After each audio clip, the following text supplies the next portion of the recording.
I usually ask, or I'll ask this year too, how many people have used MVC in some other class?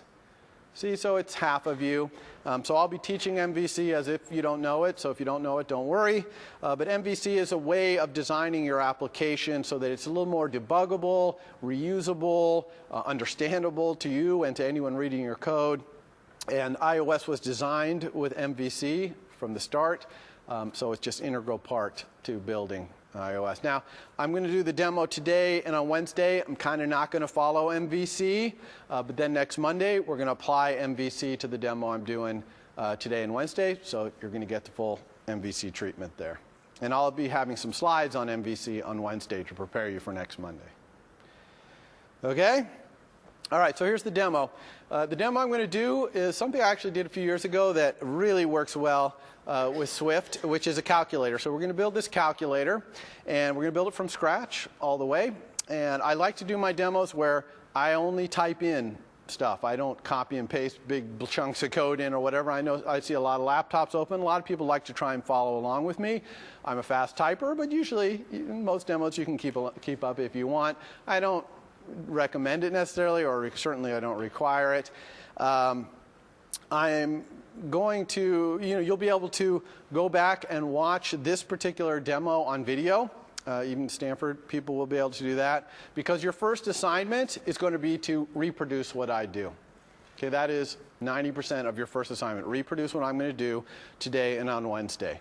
So I'm not going to post the code because I want you to go through the experience of typing the code in. And you'll be watching on video, watching what I do again, and typing it all in. Okay, and I'll explain that on Wednesday. Okay, so I put on this slide a bunch of things that I'm going to cover, but I'm not going to go over it in advance. I'm just going to sit down and start doing it. So any questions before I dive in here? I know we're going a little fast, but I want to maximize your learning time. Do I have what? Recommendation of which Xcode. So the question is, which Xcode should you use? Well, you should just use the one in the Mac App Store. So just go to the Mac App Store. It's free. Use the one there, whatever the latest one is. If a new one comes out in the quarter, let's all switch over to it. Okay, let's just always be using the latest Xcode. Okay. No, we're not going to be using a beta or anything like that. We'll just use whatever the currently published Xcode is. Okay. So I'm going to start this demo actually by launching Xcode. So here it is right here, Xcode. And when you launch Xcode, let's hide others here, you're going to get this splash screen. And on this splash screen on the right, this is going to be all your projects. Now, this is the beginning of the quarter. We don't have any projects yet, but they'll all be listed here. So as the quarter goes by, this will fill up. You can turn this splash screen off if you don't like it, by the way. This splash screen also lets us do things like playgrounds and source code management right down here. We're not going to be doing that for a while. We're going to be focusing on this option right here, create a new Xcode project. And if you don't have the splash screen, you can get it File, New Project. Okay, same thing. Those are both the same thing. So I'm going to click right here on Create a New Project. When I create a new project, it wants to know what kind of project you want to create, because Xcode is actually used on Mac OS X and to build frameworks and all that stuff. But we're always going to be building iOS applications. And in fact, we're always going to use this template right here, single view application. Okay, that's kind of your basic MVC starter application. And we're going to build very complicated apps out of that. But we're going to start here. So you always click on that one. Then it wants to know what you want to call your app, and we're building a calculator, so we're going to call our app Calculator. Okay? This organization name doesn't really matter. That's just going to appear in the copyright notice in the code that you write at the top in a comment, so don't worry about that. But this organization identifier, that is very important. Okay? This uniquely identifies you. Okay? So that on the next line, we can uniquely identify your calculator. So here, if you're a Stanford student, you want to use this reverse DNS notation here, edu.stanford.cs193p, and instead of instructor there, you want to put your SUNet ID, okay? Because nobody else has that but you, and that'll uniquely identify you. As I said, we're using Swift, not Objective-C, and we are going to build an app that works equally well on iPad and iPhone. That's called a universal app. You can pick to develop for only one or the other. but we are going to go universal here. We're not going to really be doing the iPad part of it for a couple weeks, but it is our intent to eventually build an app that works on both. Okay, we're not going to be using core data. That's object-oriented database stuff, so just leave that unchecked. And now it's asking where we want to save it. I strongly recommend saving in your home directory. This is my home directory here, in a folder called Developer. Okay, you can put other folders in here if you want to arrange it more, but home directory Developer, I highly recommend that. Source control, we will be talking about that at some point in the quarter, but we're not going to do it right off the bat here, so you can leave that unchecked as well. All right, so here's our first project. It's been created. So this is Xcode that you're seeing right here. This is Xcode's main screen. And the center is really what you're working on. The left area here is called the navigator. And the navigator you use to kind of choose what you're working on. But you can also do things over here like search through your whole project. That's this little guy. Look at all your breakpoints maybe, look at previous builds that you've done, browse your project by class hierarchy, all that stuff. But we're usually on the leftmost one here, which is just all the files in your project, which also can be organized hierarchically like this. And when you select something here on the left, the middle will fill up with what that you've selected. So here, I have the actual project itself selected. So these are the project settings, of which there are tons. All along the top here, you can see tons of settings. We'll go through them as the quarter goes on. And you've already seen some of them, like the bundle identifier there and the fact that it's a universal app. We're not going to talk about any more of this today, this project settings business. We're going to focus here on some of these files. And even some of these files, like this app delegate, I'm just going to move that down to supporting files to get it out of the way. Same things with these image assets, launch screen. We'll get to this later in the quarter. But I want to focus on these two files right here. Okay, main.storyboard and viewcontroller.swift. Okay, in the MVC world, by the way, this is the V, the view, and this is the C, the controller. But we'll talk about MVC on Wednesday. So what do these things contain? So this main.storyboard, if I click on it, you'll see it appear here in the middle. This is our UI.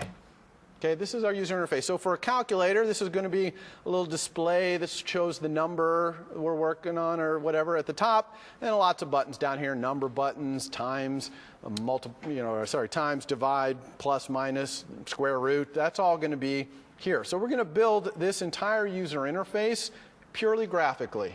Okay, we're not going to be writing code, put button at this location, none of that. Okay, we just literally with our mouse are going to build this whole user interface. So what's the code? What do we need any code for? Well, this viewcontroller.swift, this is a Swift file. It's your first look at Swift for most of you. This controller is going to control that user interface. That's why we call it the view controller or the controller. It controls the user interface. And that means it's going to do things that are specific to how this user interface, a calculator's user interface, works. So when we press the digit buttons, it's going to have to update the display. When we press times, it's going to have to do some multiplication and then put the result in the display. So it's controlling the display. Okay, so we'll get back to this code in a moment, but we're going to start by building our user interface. And by the way, your user interface, you can see I have a low resolution screen here, so my UI doesn't even really fit in the space here. You'll probably have maybe a little higher resolution screen than I do. But if you don't, you can zoom in and out. I'm just right-clicking. If you right-click on the background area here, you can zoom in and out. You can also do it by double-clicking. So if I double-click on this, it zooms it to normal. If I double-click on the background, it zooms out. So that way I can see my whole UI. Now, when we build a complicated app, we're going to have a whole bunch of these little square areas. We call these scenes. And a scene represents kind of a phone screen full of information.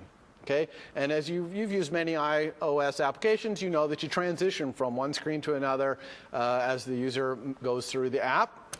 And that's how you're going to build your apps as well. And this storyboard is eventually going to have a big map showing all the transitions between all those scenes. Okay, so this storyboard is going to get big for big apps. You're going to get to see your whole application, which is kind of cool. So we're going to start small, though, just this one little screen right here, which is going to be our calculator. So let's start building our calculator with its display. So I want to make a display. So how do I do that? Well, that brings us to the right side, the right-hand side here, this whole right side, this is called the utilities area. You can see that it's got a bottom and a top, right?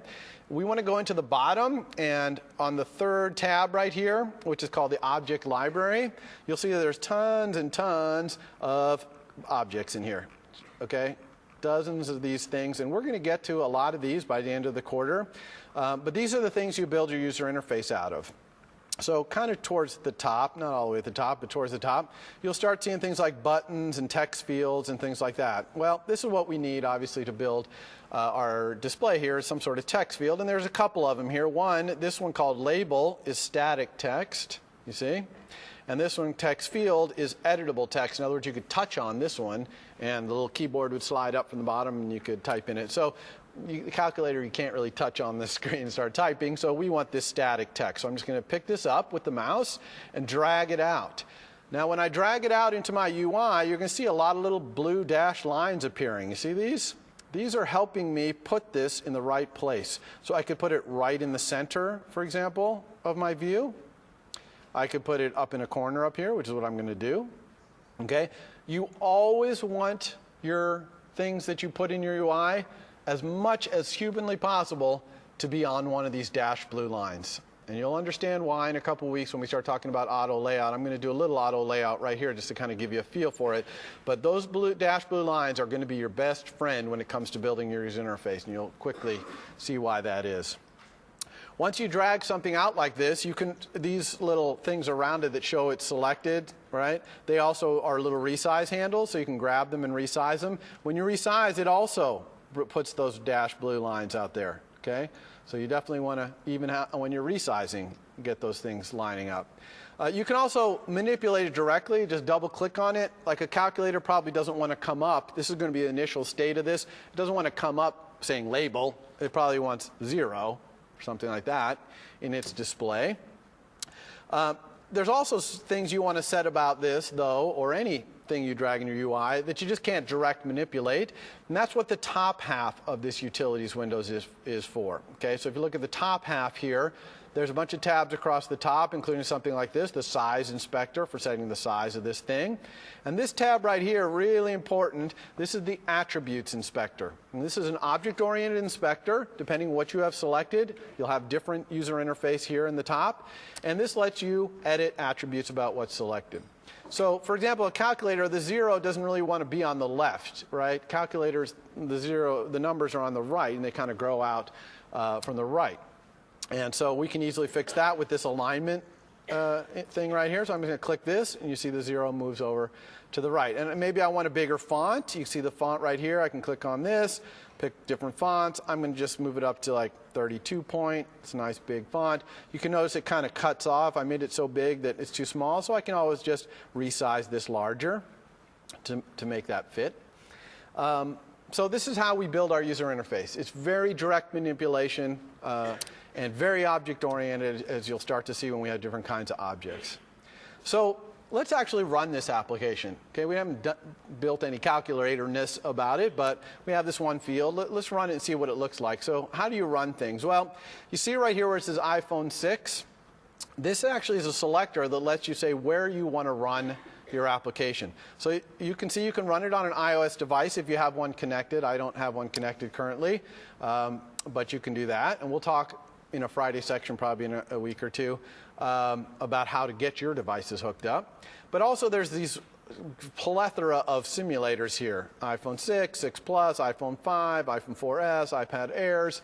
And you can pick one of these to run on, and it'll actually simulate that device right here on your computer. So I'm going to run on the iPhone 6.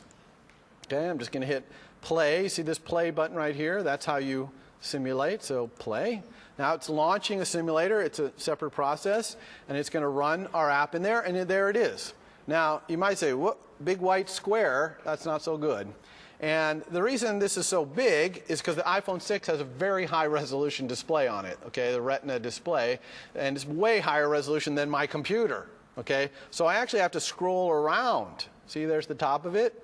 Scroll up and down to get to it all. Luckily, if you go to Window, I'm in this simulator now, the iOS simulator. If you go to Window and Scale, you can scale it down to be smaller, and then it'll fit.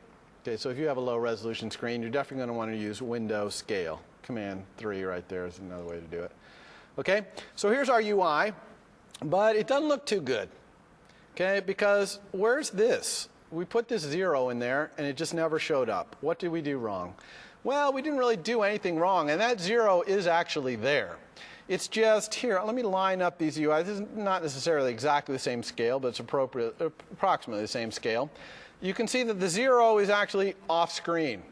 Okay, so it's there, but you just can't see it because it's over here off the screen. Okay, and that's a problem, but that's a problem we can fix. So let's go fix that problem. Why is that thing off screen? Well, look at this UI right here. Okay, what shape is it? It's square. Okay, no iOS device is square. There's not a single square iOS device in the world. They're all, tall and thin, or if you turn them sideways, then they're long and short, or even like an iPad. The aspect ratio on an iPad is slightly different than an iPhone. So they're all slightly different, but none of them are square. So why do we design our UI in a square? Because the way you design iOS interfaces, you design them in this square, and you give everything inside the square rules called constraints about what happens to them when they get squished down, either squished down vertically, squished down horizontally, depending on what kind of device they're getting put on. Okay? So you put these rules in there. So what does it look like to put these rules in? Well, again, it's all direct manipulation. So I'm going to give some rules to this label right here to make it so that it knows what to do when this square gets squished down in any direction for any device. So what do I want the rules to be? Well, I always want this thing to use the whole width. However much width I have, I want it all. So I'm going to pin this right edge to this edge. Okay, I'm going to make it so those always are pinned to each other. And I do that with the control key. I've turned on sticky keys, so you can see down in the lower left here, it's showing the modifier keys I'm using. So right now I'm holding down control. And I'm going to control drag from the right edge of this to the container it's in. See how it's showing me what I'm dragged to? So when I drag to this container, it puts a menu up and says, oh, okay, you want some rule between that label's right edge and this thing's edge. What do you want it to be? Well, I can do a lot of things here. I could center this label vertically in this container, up, vertical up and down. I definitely don't want that. I want my label at the top, so I don't want that. I could make it the equal width, so I could make this label the same width as the container. I don't want that either, because I want this little margin there, right? But look at the top one, trailing space to container margin. This lets me pin the trailing space after my label to the margin of the container. So that's the one I want. So I'm going to click on this, and it does it. Now, see all these yellow and orange lines that appeared when I did that? That's because the system's like, okay, you've started telling me the rules for this label, but you haven't told me enough rules. I don't know what to do with this thing. So now it's showing you all the places where it's like the system's not sure what to do now when this thing gets squished. Before it was like, okay, well, you weren't telling me anything, so I'm not going to do anything. But now you're starting to tell me. So what do I do? So we have to fully specify both what happens horizontally and vertically to this thing. So we've only just started here. So let's pin this edge also, because we want this edge to stay on this side. So I'm going to hold down Control and drag. And now I'm going to pin the leading space to the container margin. Okay, boom, that did that. Still have orange going on here. That's because I haven't specified anything about the vertical position of this label. So I'm going to pin the top to the top. So hold Control again, drag up here. And this is now top space. Notice that it realizes where I am dragging to and from, right? So they can give me options that make sense, like top space to layout guide here. So I'm going to do that. So now I'm starting to get blue lines. You see these lines? I hope you can see that there. They're solid blue, not orange or red. Okay, that's because they're okay. So we are okay horizontally here, but we still have a problem vertically. Now, I'm not sure exactly what the problem is vertically, because I really don't want the bottom of this. I just want it to hang out wherever it wants to hang out based on the size of my font or whatever. So I don't really want to specify anything here. So why is this orange, and how do I get rid of this? Well, anytime you have orange, when you're doing this layout stuff and you don't know what to do, you want to go down to this button right here. Okay, this is the document outline. And when you click this, the little thing will slide out, a little shelf here. And this is an outline view of everything that's in your UI. Okay? And they're linked. So if I click the background, nothing is selected, then the background, the view, is what's selected here. But if I click this L0, which means a label with 0 in it, look, it selected my 0 label. And vice versa, if I click on this here, it's selected over here. So this is this same thing in an outline mode. This is really nice to have. Sometimes you have views that are overlapping and they're kind of in each other's way. You can always go here to select the one you want. Okay? And you can control drag to these over here too. It's just as much control draggable as some of these other things. But we'll talk about top layout guide, bottom layout guide a little later. But what I really want you to focus on is this little yellow circle up here. Okay, anytime you got yellow and orange problems with this auto layout business, you're going to get this little yellow circle appearing in your document outline. And if you click it, it'll slide in a list of all the problems. And so here, I'll highlight over this. This is where all the orange and yellow is. It's saying the label with the 0 in it expected the height to be 39, but the actual height is 57. Well, that's because after I set this font, I just dragged this down a little bit to make space. Right? I didn't know it was supposed to be 39. I just dragged down. And so it's saying that's wrong. Now, I could just try drag it back up and meet this dashed line. This dashed line, by the way, is where it's kind of saying this is really where this thing wants to be, but the solid lines are where it actually is. So I could kind of drag it up to there, but I could be off by a pixel or something else. A much more reliable way is to click this little yellow triangle. Okay? So I'm going to click this yellow triangle. It's going to bring up this pop-up window, and there's 3 ways to fix the problems. Okay? One way, update constraints, this middle way right here. That's a way that says, hey, I want this label to be right where it is. So just make some constraints, make it up, make it happen. And it'll put some wacky constraints in there like 52 high, which is a bad constraint for it to be 52 high because this label wants to be its natural height. It doesn't want to be 52 high. So this is kind of forced constraints. You almost never want this one. Okay? Rarely do you want to force the constraints. Reset to suggested constraints would probably just work here. I'm not going to choose this one, but it would probably work. This one is going to make the constraints match the blue lines. Those dashed blue lines that I told you always want to meet, those are what's going to help the system pick suggested constraints. So since we dragged that label out to the blue lines perfectly, I'll bet if I said reset to suggested constraints, it might just work. Okay? But I'm actually going to show you this last option up on top, which is update frame. And what this says is take into consideration all the rules and move this label to where the rules say it should be. Okay? And I like this option a lot because it lets you kind of preview, do I have my little rules right? Okay? So let's try that. Let's see if we'll tell this label, go ahead and move yourself and size yourself to obey these 3 rules we put in, and we'll fix the misplacement. So let's try it. And sure enough, it did it. It says there are no auto layout issues. If I go back to my document outline, this little yellow circle is gone. If I look in my view, everything is blue lines, no yellow or red. Okay? So that's your crash course on auto layout. And we're going to talk a lot more about auto layout. In fact, even on Wednesday, I'm going to do another auto layout with all the buttons, right? The keypad buttons and all that, which is a lot more things being laid out.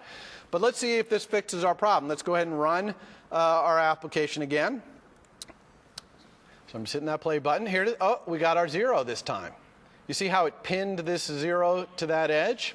And not only that, if we rotate this phone, which you can do in the simulators menu, hardware, rotate, look, the 0, this got wider, and the 0 kept pinning itself over to that. And it also stayed on the top, even though this whole thing got shorter.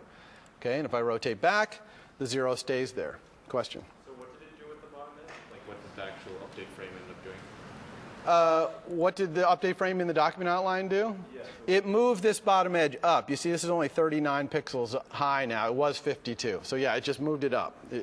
And if other things had been yellow, it could have moved the whole thing, right? It would move that whole rectangle wherever the rule said. But in this case, it fixed that one problem by moving it up. That's a good question. Okay, so that's good. All right, so that's it for auto layout part 1. So now let's talk a little bit about connecting our user interface that we're building right here up to the code. because we want that code to be able to talk to the user interface. Otherwise, how are we going to have the number buttons make numbers appear up here in the display, or the times button give the results of the calculation up here? We've got to be able to talk to this. So how do we do that? And the answer, first step, is we need to get both this Swift code, the controller, and this view on screen at the same time. Okay? Because we're going to connect them, so we need them on screen at the same time. And there's a lot of ways to do that, but I'll do the simplest way right here, which is this little button called the Assistant Editor. All right? So I'm going to click that, and look, it put them both on screen at the same time, exactly what I wanted. Now, it's all a little crowded here, even if I expand my view a little bit. It's like, it's all smashed in here. Luckily, the navigator and the utilities can also be hidden. See these buttons up here, these three buttons? This left one, if you click it, hides the navigator, and this right one, if you click it, hides utilities. Okay? So now we have both my UI, and over here we can still double click to zoom out. But the thing is, anytime we're actually connecting our UI to our code or trying to edit anything in here, you need to be zoomed to normal. Okay? For example, if I tried to select, if I'm zoomed out and I try to select this 0, I just can't. This is really kind of a bird's eye view. It's just for seeing what your UI looks like. If you want to actually work on it, you double click to zoom in on the scene that you're interested in. Okay, so here's our Swift code. I'm actually going to delete these. We don't need them for the calculator. We will need these things for future applications, but we don't need it for the calculator. And this is your first look at Swift. Okay, so Swift, as I said, very concise language, but it's basically an object-oriented language. It's going to look a lot like C. Some things look a lot like Java. It's kind of, best of a lot of different worlds at once. Now, this import is just importing the UI portion of iOS. You usually won't have to specify imports yourself unless you start using frameworks that are not, the base frameworks, and we'll get to that probably weeks into the quarter where you finally have to do an import yourself. So this is how it automatically got put here for us. And so this is really your first line of Swift code.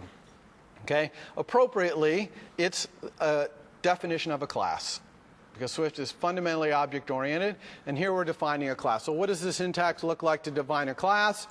You got the keyword class, you got the name of the class. Now, this name, view controller, pretty bad name. Okay, it's very generic. Really, this should probably be something like calculator view controller, something specific to this particular scene that we're working on right here that it's controlling. This is the default name it gives you. I don't want to spend the valuable demo time showing how to rename this, because unfortunately I can't just type a new name here, because I got to keep the UI in sync with it, so I would have to do something in the UI as well. But for now, for your first assignment or two, we'll just call this view controller, but down the road you're going to want to pick better names. And of course you're going to be building multiple of these scenes in this class in the same app in the future, so of course they'll all have different controller names. Okay? This colon UI view controller, that's inheritance. That's its superclass. Okay? Swift is single inheritance, so you can only inherit from one class. It's perfectly fine in Swift not to inherit from a class if you don't want to. All right? But here, we have to inherit from UI view controller because we want all this magic that allows us to control the UI, like that whole auto layout business, and there's a ton of mechanism in here for allowing the controller to control this UI. So obviously we do that. So all view controllers, all controllers of these little scenes always inherit from either from UI view controller directly, or they inherit from a class that inherits from UI view controller up the chain. So, and then inside this curly brace is simply all the instance variables and methods in this class. Okay? So very simple syntax to define a class. So let's dive right into making some instance variables and methods so you can see what those look like. And this was segued to because we're going to say we wanted to connect this UI to this code. So let's do that. Let's connect this label right here into this code. And we're going to do that by making an instance variable. In Swift, we call them properties. Okay, so if you hear me say property, I'm basically talking about an instance variable, right? A variable that is part of the class. Every instance of the class gets its own copy of it. Hopefully you all know what an instance variable is. If you don't, again, this class heavy object oriented, so you should definitely know that. So I'm going to make a property here, an instance variable, that points to this label so that I can update the label's text. right? I need to be able to talk to this label. And the way you do that in iOS, in Xcode, is you hold down Control, just like we did when we were making a connection to the edge. So I'm holding down Control and clicking on the label, but instead of going to the edge, I'm going to go into the code.